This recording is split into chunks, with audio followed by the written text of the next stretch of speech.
Y ahora vamos a presentar al compañero que en la elección última en Colombia logró más de 8 millones de votos, el 43%, la esperanza para una Colombia libre y en paz. Gustavo Petro. Gracias.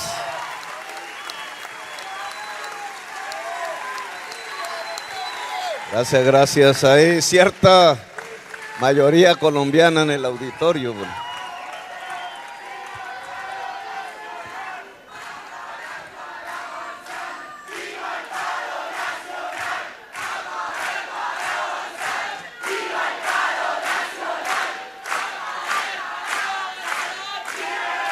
Bueno, gracias. Tenía ganas de...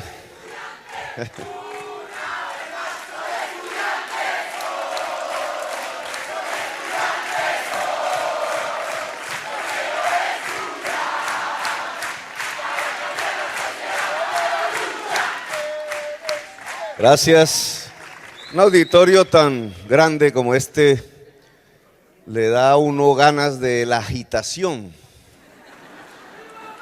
de la que venimos desde hace un año en la campaña electoral colombiana, pero el escenario obviamente tiene que ir hacia una reflexión. Es, como decía el Cantar de los Cantares, hay un tiempo para cada cosa. Un tiempo para el amor y un tiempo para el desamor. Un tiempo para la acción y un tiempo para la reflexión, aunque acción y reflexión, y esa ha sido una de mis obsesiones en varias décadas de lucha política en Colombia, debe ir de la mano. Es lo que se denomina la praxis, intentar alumbrar la acción política con la teoría e intentar alumbrar la teoría con la acción política, porque si no, o en la acción política sin cerebro vamos al abismo y nos estrellamos y fracasamos radicalmente, o la teoría sin la acción política es simple papel para que se lo coman los ratones en las bibliotecas.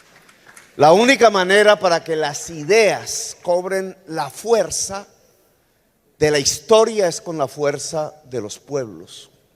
Por tanto, hacer una reflexión sobre lo que hemos vivido es fundamental.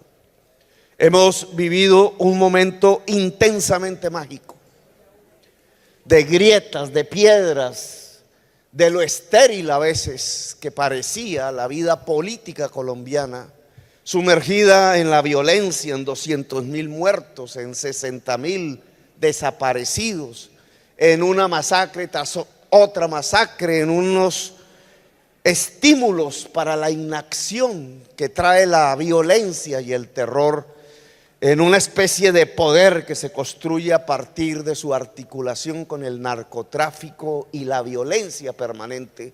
La violencia vista como una forma de gobernar que beneficia a las extremas derechas, que beneficia a quienes tradicionalmente han gobernado durante 2 siglos de vida republicana, pero son los mismos que habían gobernado durante 3 siglos de colonia española a Colombia. Colombia es la 4ª sociedad más desigual del mundo, al lado de Chile y de Brasil, porque América Latina es la región más desigual socialmente del mundo. Esta desigualdad social es quizás la más alta de la historia de la humanidad. Y de esa desigualdad social es que han surgido los problemas fundamentales de Colombia. La violencia, el terror y la violencia ha construido una especie de anestesia política en la sociedad colombiana, de esterilidad política que durante 70 años nos acompañó. Jorge Eliezer Gaitán, un caudillo allá en el pasado, logró acercarse al 25% del electorado desde una visión para la época 1948 alternativa, democrática, y fue asesinado. Desde entonces lo que hay en Colombia es violencia. Y desde entonces nunca se había acercado tanto como en este año una alternativa diferente a conquistar pacíficamente el poder en Colombia. Esa es la magia. He ahí lo que yo llamo un momento mágico en la historia de Colombia. 70 años sin que en el intermedio no hubiera habido intentos armados unos. Yo provengo de esa lucha armada. Pacíficos otros. Todos los candidatos presidenciales que intentaron plantear un programa diferente a la oligarquía colombiana fueron todos asesinados. Galán, Jaramillo, Pardo Leal de la Unión Patriótica, Carlos Pizarro del M-19 al que pertenecí, uno tras otro iban cegando esperanzas, y solo hasta ahora es que la sociedad colombiana toca esperanzada la posibilidad de ganar el poder. Yo creo que lo ganamos, entre otras cosas. Creo que hubo fraude, pero no tanto el recuento de lo vivido mágicamente, sino la reflexión sobre eso. ¿Qué fue lo que permitió que 8 millones de ciudadanos y ciudadanas colombianas se aglutinaran en toda su diversidad en las regiones de Colombia a levantar esta bandera de la Colombia humana? ¿Qué fue lo que interpretó la gente que me acompañó y mi discurso de esa sociedad que estaba ansiosa de transformaciones y de esperanza? ¿En dónde están las variables que permiten mostrar a Colombia, a diferencia de que lo que siempre habría sido en estos escenarios, como un ejemplo a mostrar? En medio precisamente de una caída de gobiernos del viejo progresismo y de ascensos en muchas partes del mundo de las extremas derechas, el panorama no es negro, no es oscuro, más bien desde el punto de vista del crecimiento de las extremas derechas, porque en otras regiones del mundo lo que está creciendo son las esperanzas, y Colombia es un ejemplo de ello. El gobierno de Duque, que vence aparentemente al cabo de 100 días, hoy, ayer, hace 2 días, hicieron las encuestas, se desploma ante la opinión pública. Del 53% de favorabilidad, hoy tiene el 27%. Si mañana hubiesen elecciones, nosotros las ganaríamos 2-1. El mentor de Duque, que nadie conocía en la sociedad colombiana, Uribe, hoy tiene una favorabilidad del 34%. Es decir, hoy podríamos decir el uribismo que le dio cuerpo al poder en Colombia en todo el siglo XXI, hoy se ha desplomado en la sociedad colombiana. ¿En dónde están entonces esas variables? Y permítanme hacer esta reflexión. Creo que salió de las grietas de la esterilidad política de Colombia este movimiento muy juvenil, muy femenino, muy popular, que acompañó la Colombia humana. Salió precisamente por interpretar cosas que tienen que ver con el futuro, con la esperanza en las condiciones concretas de Colombia. Indudablemente Colombia está hastiada de la violencia, y el uribismo lo que prometía era más violencia. Colombia humana prometía una era de paz, la posibilidad, como la mayoría de las sociedades del mundo tiene hoy, de que una generación, por lo menos la que hoy está con nosotros, no conozca de la palabra violencia y de la palabra guerra. La posibilidad de una era, no simplemente de un pequeño espacio de tiempo, el que media entre una guerra que finaliza y otra que comienza, sino que pueda construir las bases de una convivencia permanente en los tiempos. Convivencia que no se podría establecer sino a partir de un pacto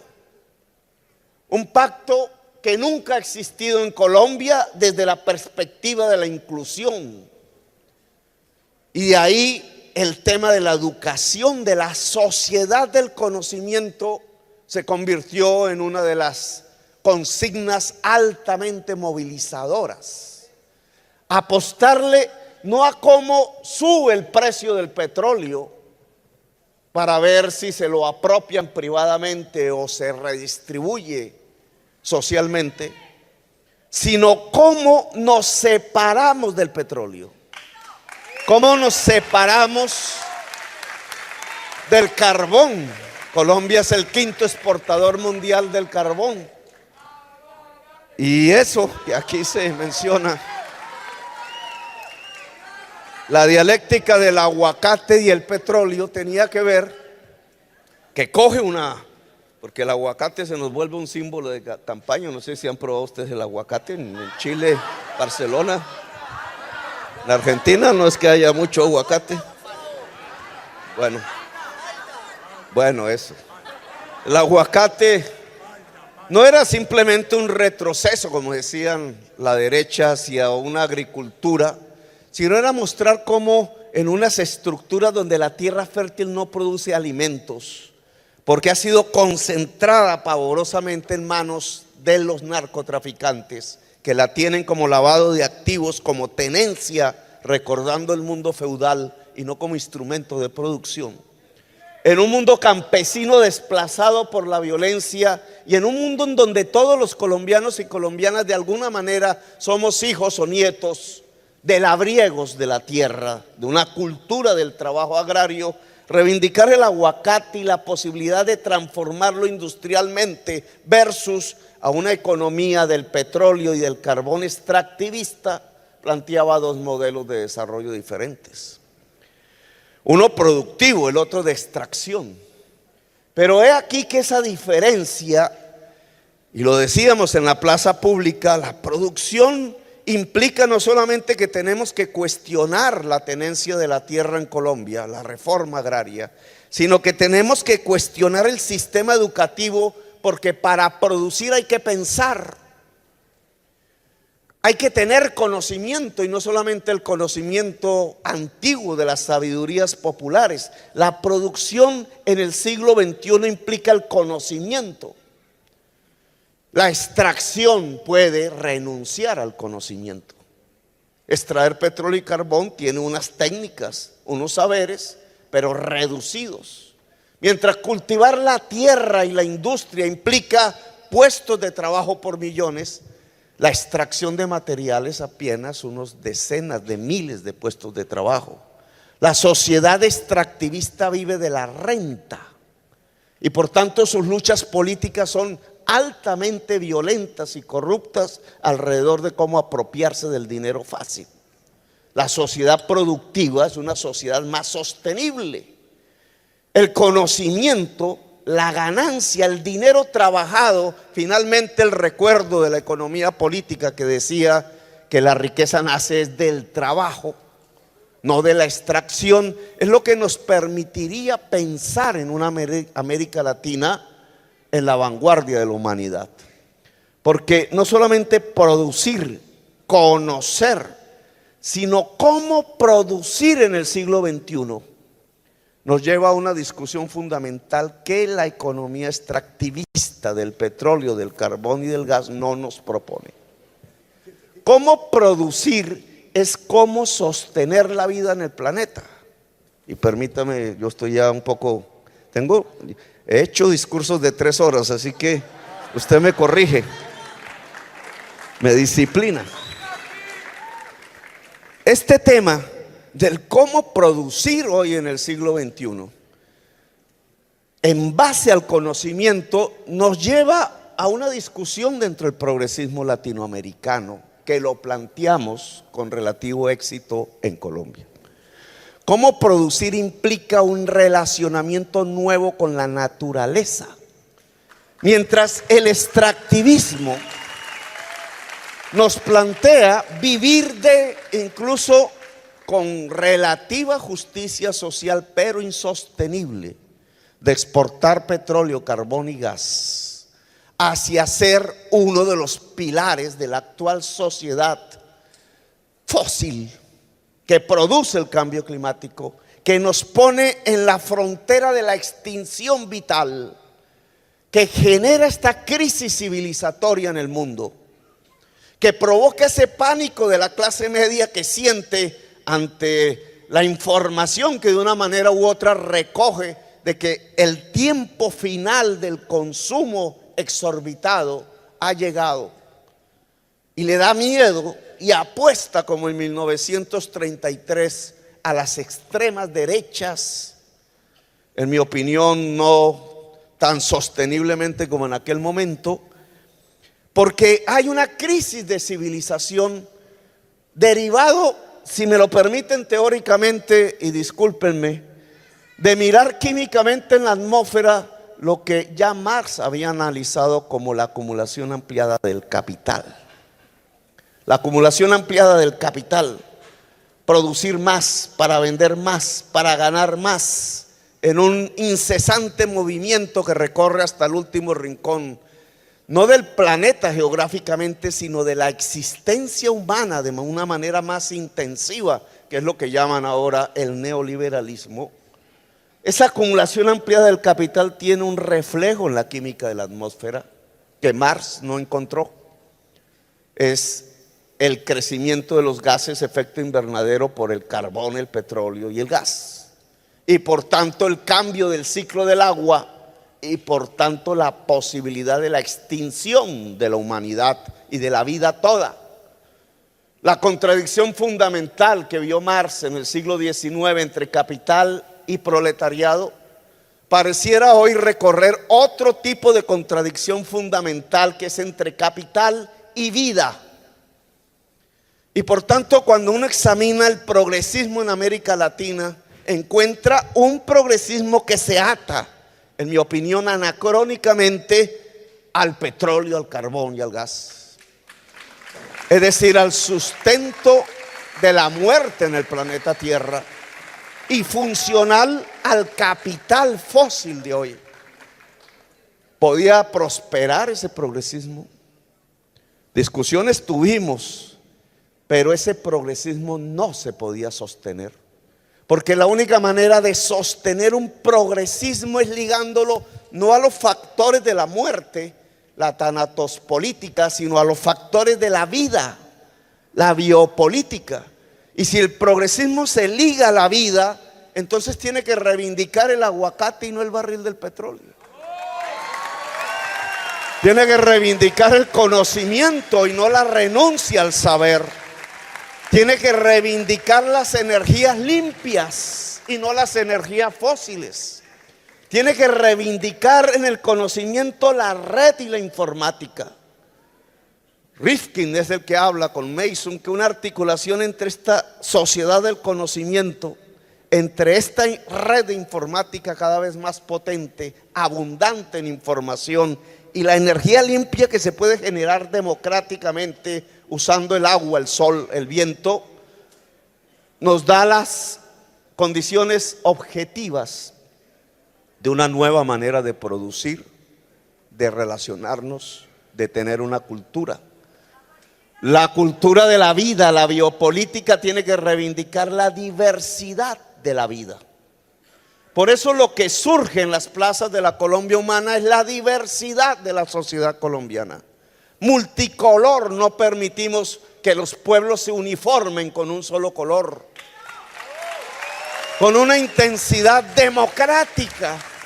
La plaza pública vuelve a ser en Colombia el ágora que aún mantenemos hoy. No frenamos con el resultado electoral, el ágora del debate político, la reinvención de la política, de la democracia en esa diversidad. Por eso incluso se acaban las elecciones y de una vez salen a las calles centenares de miles de estudiantes universitarios en toda Colombia luchando por la educación pública. Por eso estoy convencido que el próximo semestre quizás sea el del momento de la mayor movilización social de Colombia en su historia, lo que nosotros llamamos una nueva subjetividad, unas nuevas sensibilidades que la izquierda tradicional no alcanzaba a detectar, ¿Cómo se puede llenar una plaza pública para impedir, por ejemplo, que hagan corridas de toros? La izquierda tradicional no sabía que eso era una reivindicación, y resulta que hoy centenares de miles de jóvenes y no tan jóvenes estarían dispuestos a evitar que una tradición española como esa, colonial, no se verifique más en las ciudades de Colombia por un cambio de subjetividad, de sensibilidad. Y es que esa juventud nota, siente que su propia existencia depende del respeto al animal, que si se respeta al animal se respeta la naturaleza, y que si hay un respeto a la naturaleza, conferirle a la naturaleza derechos, entonces tenemos la base de una nueva sociedad que permita la vida toda en el planeta Tierra, incluida la humanidad. Que el uso de la bicicleta versus el carro en la ciudad, que impedir que talen el árbol, que luchar contra el fracking, que ordenar el territorio alrededor del agua, que propugnar porque la tierra produzca alimentos para los seres humanos antes que alimentos para los carros, las biomasas, etcétera, va acondicionando lo que nosotros llamamos el surgimiento de las nuevas ciudadanías, las ciudadanías libres de Colombia, que creo yo, tengo la esperanza, van a triunfar en el corto plazo. Van a garantizar una transformación de la sociedad colombiana. Por eso, mientras si Bolsonaro crece por un lado, la democracia crece por el otro. Por eso no estamos en un mundo pesimista.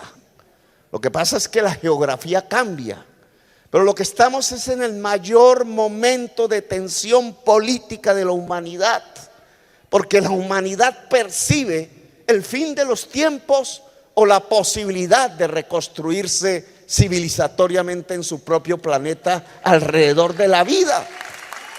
Y el progresismo latinoamericano, en vez de anclarse en una alianza con Arabia Saudita a ver si sube el precio del petróleo, o en una extraña alianza con Trump a ver si Trump, negando el cambio climático, puede ayudar a que el precio de las materias primas latinoamericanas crezca, en vez de hacer esa alianza, yo diría diabólica, discúlpenme la palabra, tiene que hacer una profunda alianza con la vida, porque en esa profunda alianza con la vida es que se puede generar la esperanza en las mayorías de la sociedad latinoamericana, seducir las mayorías de la sociedad latinoamericana y por tanto posibilitar una nueva era de transformaciones, pero no mirando el siglo XX, la estética y la antiestética de la izquierda del siglo XX, sino mirando este siglo, el siglo XXI, que puede ser el siglo de la vida o que puede ser el siglo de la muerte en el planeta Tierra. El progresismo con la vida, la Colombia humana con la vida, jamás con la muerte, la Colombia toda alrededor de una democracia intensa, profunda y diversa, la Colombia toda alrededor de la posibilidad de construir una era de paz que nunca hemos tenido en nuestra historia. Muy amables, gracias por haberme escuchado.